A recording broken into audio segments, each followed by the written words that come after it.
Gising ako, pero hindi ko alam kung bakit. Humihinga, pero parang wala namang silbi. Gumagalaw ako, naglalakad, kumakain. Minsan nga tumatawa pa. Pero sa loob, walang naririnig kundi tahimik na sigaw. Hindi ko na maalala kung kailan ko huling naramdaman ang salitang masaya. Hindi ko na rin alam kung buhay pa ba ako o sanay na lang ako sa routine na parang multo. Mulat ng mata ko pero parang madilim. Ang bigat, hindi dahil sa problema, kundi dahil sa pakiramdam na araw-araw kang nandito pero wala ka naman talaga. Wala namang sugat, pero ang pakiramdam ko, parang duguan na ako sa loob.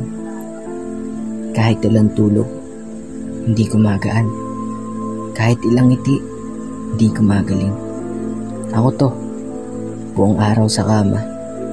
Cellphone, scroll, tingin sa kisame. Tapos hihinga ulit. Paulit-ulit. At sa bawat paghinga, unti-unti akong nauubos.